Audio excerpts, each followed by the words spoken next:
Shalom, kita melayani Tuhan yang sangat baik sebab Alkitab berkata Allah adalah kasih, God is love. Itu ada di surat Yohanes, dan kemudian karena Dia adalah kasih, Dia selalu membuat segala sesuatu menjadi indah pada saatnya masing-masing. He makes all things beautiful in its time. Tentunya untuk bisa mengalami hal ini kita perlu kerjasama dengan Tuhan. Artinya kita punya kehendak bebas. Kita perlu belajar mengizinkan Tuhan bentuk kita dengan free will kita, supaya kita bisa mengalami bahwa God is good all the time.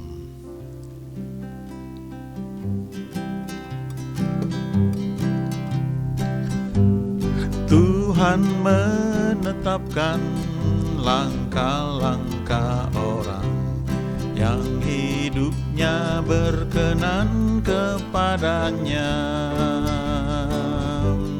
Apabila ia jatuh, tak sampai tergeletak, sebab Tuhan menopang tangannya. Tuhan menetapkan langkah-langkah orang yang hidupnya berkenan kepadanya.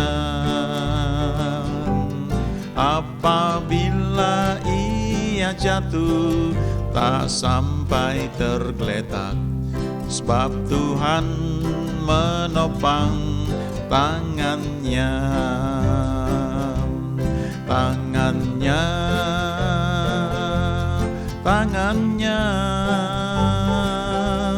sebab Tuhan menopang tangannya. Apabila ia jatuh, tak sampai tergeletak, sebab Tuhan menopang tangannya. Tangannya,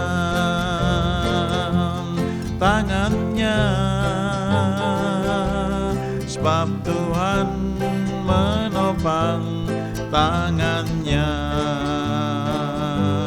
Apabila ia jatuh, tak sampai tergeletak, sebab Tuhan menopang tangannya. Tuhan menetapkan langkah-langkah orang yang hidupnya berkenan kepadanya. Apabila ia jatuh, tak sampai tergeletak, sebab Tuhan menopang tangannya. Tangannya,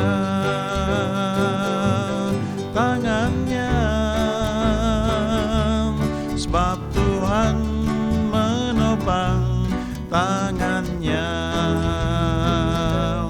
Apabila ia jatuh, tak sampai tergeletak, sebab Tuhan menopang tangannya. Tangannya,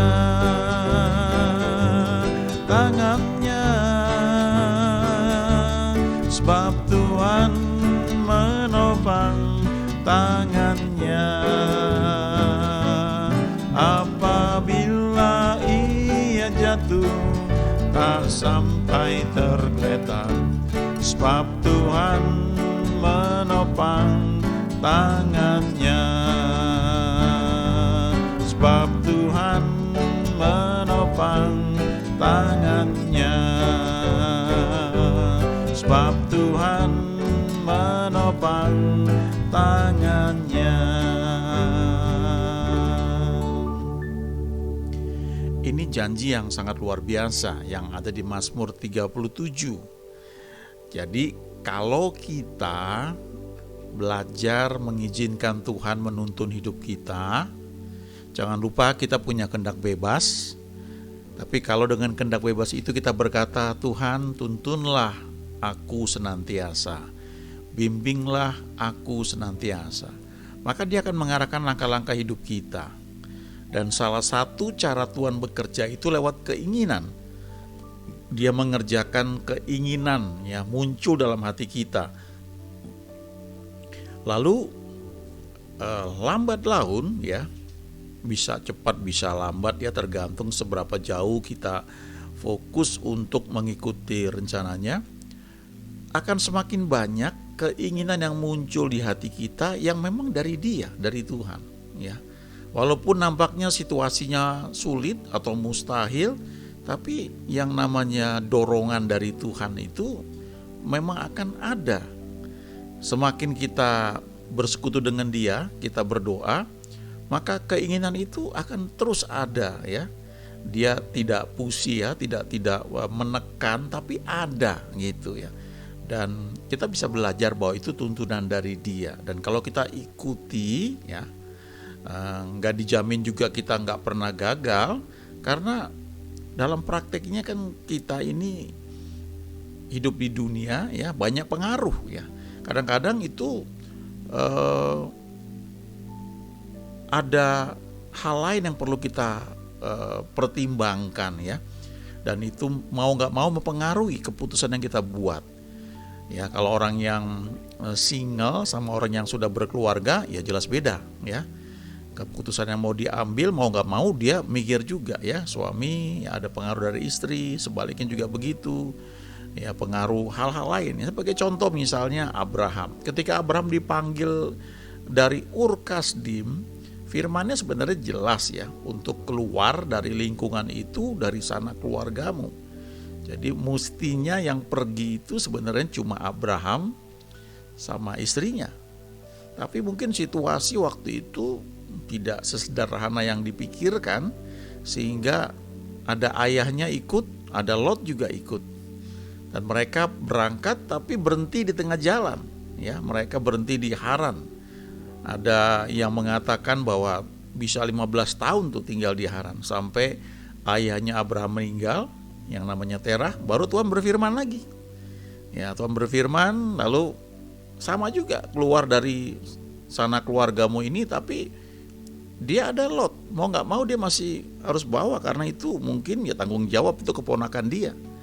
Dan kalau kita pelajari kehidupan Abraham waktu dia keluar dari Haran, itu tuntunan Tuhan juga tidak terlalu jelas, sehingga dia nyangkut di Mesir. Di Mesir timbul masalah karena istrinya mau diambil, yang sudah diambil memangnya oleh Firaun untuk menjadi salah satu selir atau sebagai istrinya, ya. Tapi kemudian keluar dari Mesir, Abraham bawa banyak harta, ya. Lalu akhirnya pisah dengan Lot. Nah, setelah pisah dengan Lot, baru Tuhan berfirman detil sekali. Nah, itu butuh waktu juga itu, ya, cukup lama. Sempat juga Abraham salah, dia kawin dengan Hagar, lahir Ismail, dan gak ada firman Tuhan. Tapi terus Tuhan bekerja sampai akhirnya dibutuhkan waktu, dari Haran sampai Ishak lahir itu 25 tahun. Ya, kita belajar di sini Tuhan itu setia, ya. Dia menolong, dia menuntun, tapi karena satu dan lain hal bisa terjadi, ya, ada kesalahan-kesalahan yang dibuat, tapi dikatakan kalaupun jatuh tidak sampai tergeletak, ya. Sebab Tuhan menopang tangannya. Saya ingat satu cerita seorang hamba Tuhan yang pernah mewawancarai salah seorang astronot yang menerbangkan Apollo 15 ke bulan, ya. Lalu waktu ditanya bagaimana cara terbang sampai di sana, nah, astronot ini bilang bahwa mereka itu setiap 10 sampai 15 menit setiap hari itu mesti koreksi arah, ya. Mereka butuh waktu, saya lupa berapa hari, ya, 2-3 hari mungkin sampai di bulan. Dan selama itu setiap 10 sampai 15 menit mereka mesti lakukan koreksi arahnya. Jadi ternyata perjalanan menuju bulan itu enggak lurus, tapi zigzag gitu, ya, dikoreksi terus. Nah, itu seperti itulah kira-kira, ya, kita mengikut Tuhan. Kadang-kadang menyimpang, ya, dibetulin lagi, diarahkan lagi. Semakin kita keras kepala, makin lama muternya. Ya, kayak kita naik mobil, kita pasang Google Maps ya, atau kita pasang Waze ya, Waze itu, lalu kita setel ke satu tempat ya, tapi kita nggak ikutin ya. Dia bilang belok kanan, kita lurus. Dia ngitung lagi, nanti di depan belok kanan ya, kita lurus lagi. Dia cari lagi jalan lain, belok kanan ya, berkali-kali ya. Pada akhirnya ketika kita nurut nyampe juga, tapi waktu terbuang banyak sekali. Nah, kita bersyukur bahwa Tuhan itu Tuhan yang baik ya. Jadi dia menopang tangan kita. Lalu kalau kita baca kisah mengenai Paulus ya, Paulus bilang di kisah 20 dia itu adalah tawanan roh. Nah, kita perlu pelajari bahwa kalau Paulus ini dia sebenarnya salah satu orang yang punya banyak pilihan ya. Dia ini orang terpandang, dia orang Farisi, dia taat melakukan banyak hal dalam hukum-hukum orang Yahudi. Dan dia pinter, dia belajar di bawah Gamaliel. Tapi ketika dia sudah kenal Tuhan dan dibentuk oleh Tuhan begitu rupa, dia berkata di kisah 20 ayat 22 bahwa dia tawanan roh. Ya, dia belajar untuk bergerak dalam tuntunan Roh Kudus. Dan itu menyangkali semua mungkin logika pikiran dia. Karena kalau kita baca, orang-orang beritahu, kamu jangan pergi ke Yerusalem, kamu akan ditangkap, akan dianiaya kamu di sana. Dia tahu bahwa itu memang dia akan menghadapi itu. Nah, kalau secara logika kan biasanya ya akan menghindar, ya. Tapi dia nggak seperti itu. Dan dia bilang dia adalah tawanan roh. Dia juga katakan bahwa di Roma 1 ayat 1 ya, dia adalah doulos atau bond servant ya. Seorang budak belian, budak yang diikat.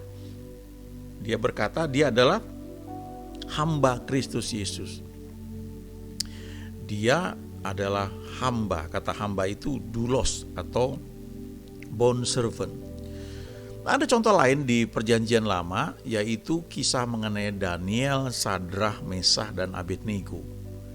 Kalau Paulus, dia awalnya adalah orang yang bebas, dia hidup dalam lingkungan orang-orang Yahudi dan dia taat, dia termasuk orang Farisi, dia ketat dan sebagainya. Tapi dia ini orang yang punya pilihan, bahkan dia tuh warga negara Roma. Jadi ketika dia pernah ditangkap dan kemudian diketahui bahwa dia warga negara Roma, maka yang tangkap itu ketakutan sekali sampai mereka minta maaf ya.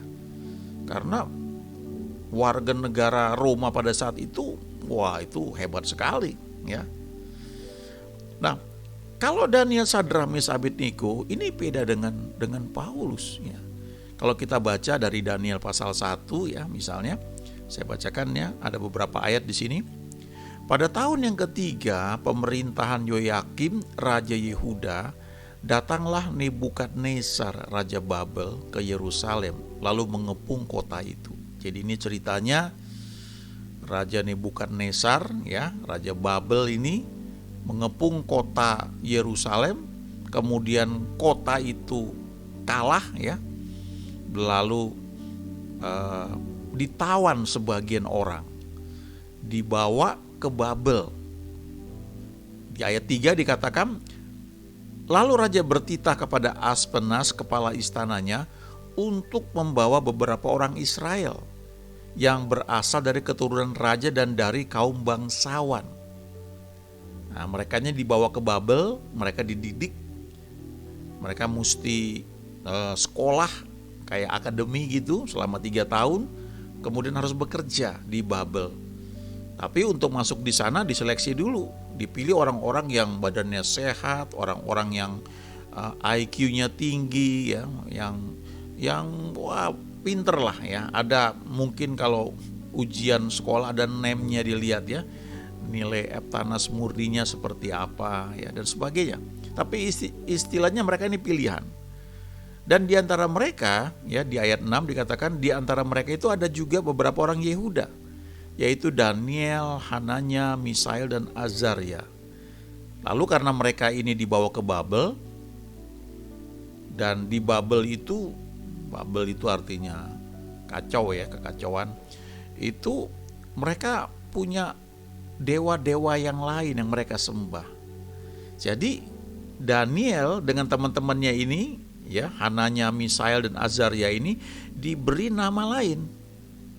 Ya, di ayat 7 dikatakan, pemimpin pegawai istana itu memberi nama lain kepada mereka. Daniel dinamainya Belsazar, Hananya dinamainya Sadrah, Misael dinamainya Mesak, dan Azaria dinamainya Abednego. Itu diberi menurut tradisi mereka, budaya mereka. Bahkan nama Daniel yang disebut sebagai Belsazar itu diberi sesuai dengan nama dewa, ya, katanya di Babel tersebut. Nah, karena kitab Daniel, ya, ini cerita mengenai Daniel, makanya lebih sering disebut ini Daniel, Hananya, Misael dan Azaria itu sebagai Daniel, Sadrah, Mesa, Abednego. Sadrah, Mesa, Abednego itu nama yang diberikan ketika mereka ada di Babel. Daniel juga ada nama lain, yaitu Belsazar. Tapi dalam kitab ini, karena ini kisah mengenai Daniel, namanya gak diganti. Jadi yang sering kita dengar itu adalah kisah mengenai Daniel, Sadrah, Mesah, Abednego.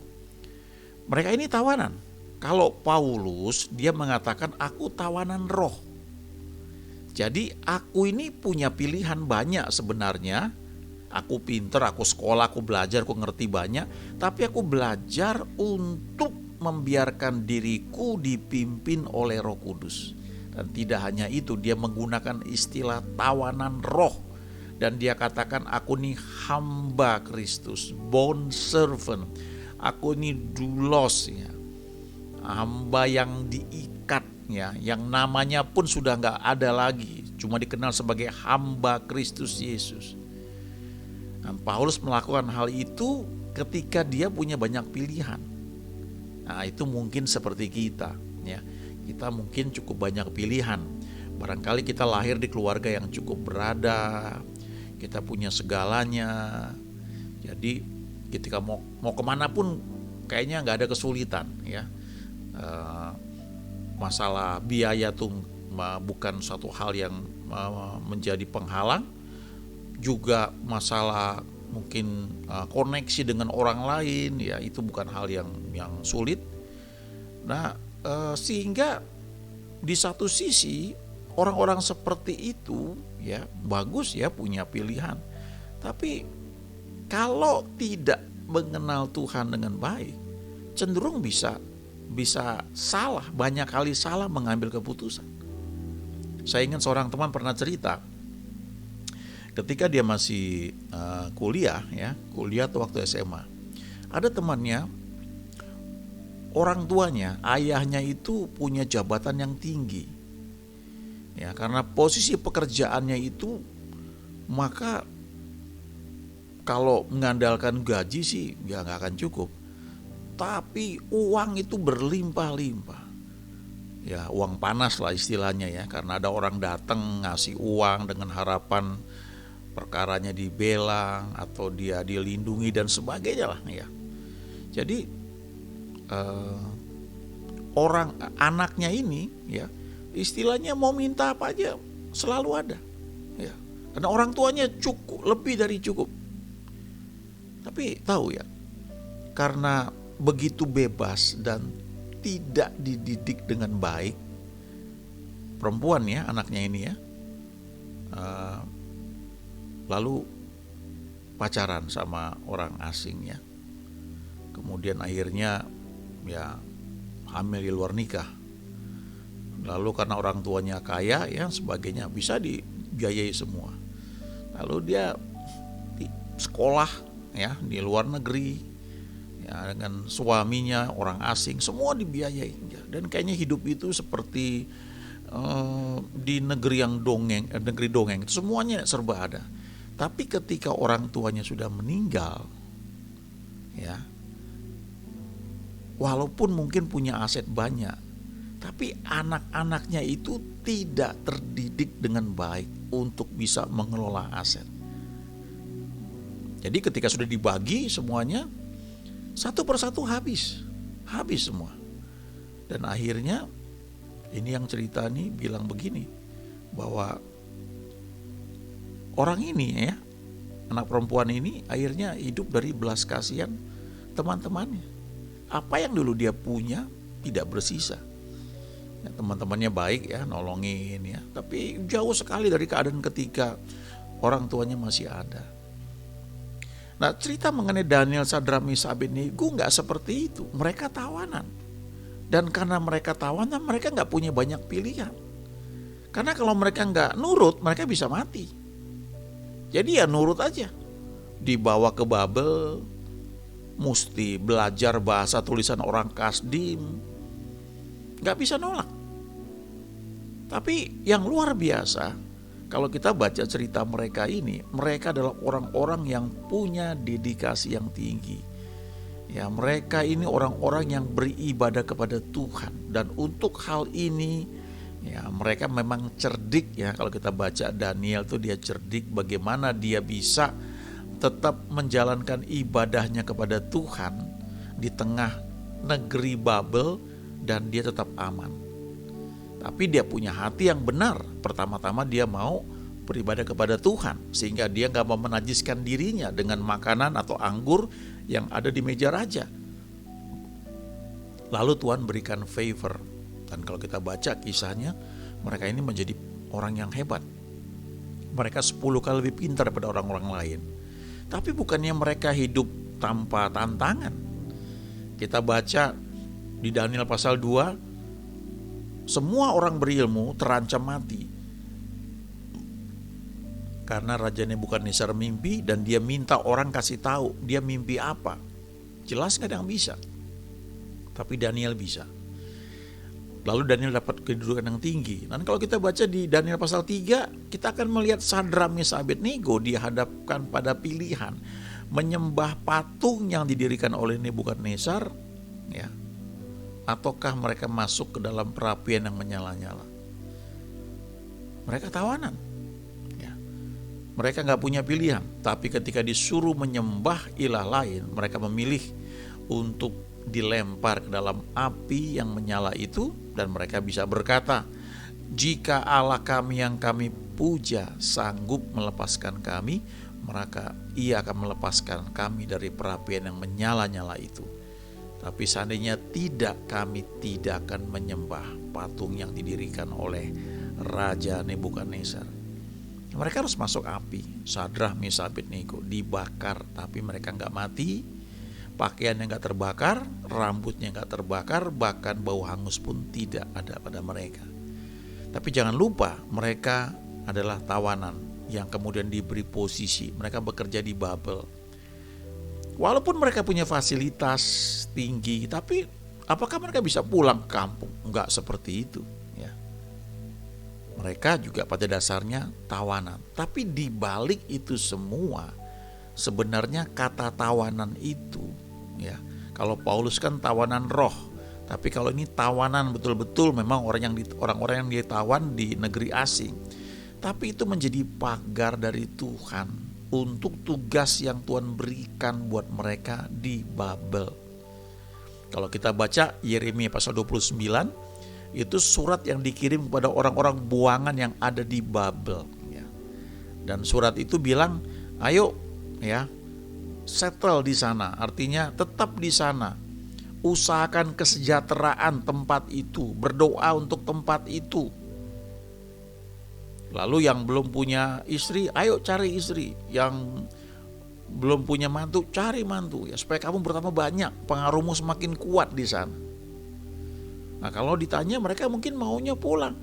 Karena kalau kita baca Daniel pasal-pasal bagian akhir, dia doa puasa, dia cari tuntunan Tuhan untuk berdoa bagi negerinya. Jadi ini orang-orang yang memang wow ya, luar biasa. Mereka tawanan, mereka nggak punya banyak pilihan. Nah, ternyata ada sisi lain yang baik bagi orang-orang seperti Daniel, Sadrak, Mesakh, Abednego, yaitu karena mereka tawanan, mereka gak punya pilihan kecuali meminta tuntunan Tuhan, meminta perlindungan Tuhan, penjagaan dari Tuhan buat mereka. Jalannya cuma jelas maju aja terus, gak bisa belok kiri belok kanan karena mereka tawanan. Beda dengan Paulus. Tapi Paulus bilang ketika dia memilih untuk ikut Tuhan, dia menjadi tawanan roh, maka dia sangat efektif, sangat efisien dalam pelayanan yang Tuhan percayakan kepada dia. Saya ingat ada seorang hamba Tuhan pernah bertahun-tahun yang lalu ngajarkan ya, kalau mau ayo doa, minta Tuhan paksakan rencananya dalam hidup kita supaya lebih cepat katanya. Kalau enggak kita ini terlalu banyak excuse-nya. Ya, ada orang-orang yang berani ngambil tindakan seperti itu.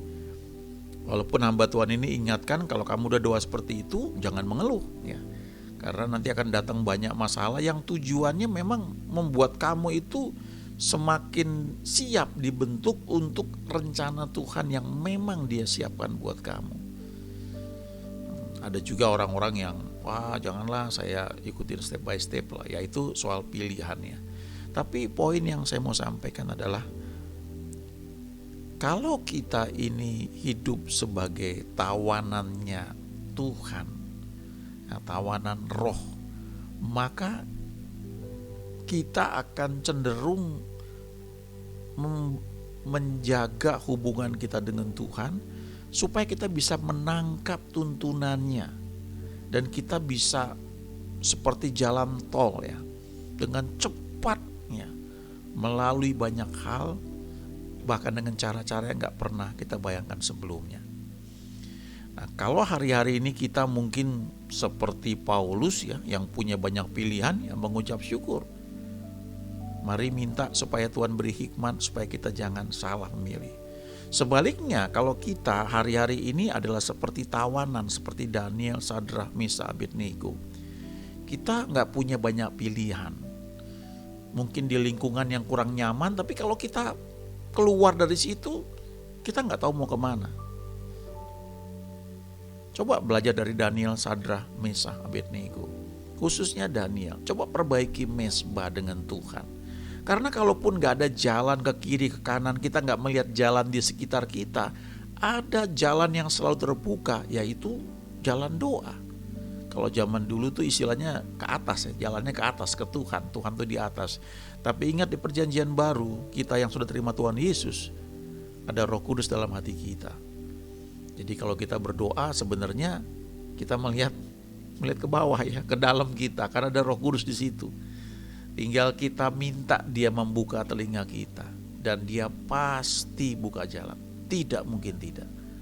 Nah, kita belajar mengizinkan Dia menuntun hidup kita. Kadang-kadang mungkin terpleset, kalaupun jatuh gak sampai tergeletak. Dia topang tangan kita, Dia jagai kita ya, cara Dia tuh bekerja ya. Kalau kita salah, kita akan berasa itu, ada rasa damai itu hilang ya, gak nyaman. Kalau kita gak rubah itu tuh makin terasa kuat, dan tiba-tiba nanti ada sesuatu yang menyebabkan kita harus merubah arah. Nah, kalau kita belajar untuk nurut sama Dia, waktu kita berjalan mungkin gak ada suara jelas seperti audible gitu, gak ada vision, gak ada mimpi tertentu, tapi ada damai yang membuat kita sadar bahwa jalur kita ini benar, kita dalam tuntunan Tuhan. Nah, untuk orang-orang seperti Daniel, Sadrah, Mesakh, Abednego, orang-orang yang seperti tertawan ini, ketika mereka ikut Tuhan dengan sungguh-sungguh, di lokasi, di tempat yang kelihatannya itu gak nyaman, mereka justru bisa diberkati begitu rupa. Mereka menjadi penguasa-penguasa, mereka dapat promosi, mereka menikmati fasilitas yang orang lain mungkin tidak miliki. So, ingat baik-baik Yeremia 29. Salah satu ayat yang terkenal yang mungkin sering kita dengar di ayat 11. Sebab aku ini mengetahui rancangan-rancangan apa yang ada padaku mengenai kamu, yaitu rancangan damai sejahtera dan bukan rancangan kecelakaan, untuk memberikan kepadamu hari depan yang penuh harapan. Dan percayalah, God is good all the time. Tuhan selalu baik setiap saat. Alkitab berkata, Allah adalah kasih, God is love. dan Dia membuat segala sesuatu menjadi indah pada saatnya masing-masing. He makes all things beautiful in its time. Amin.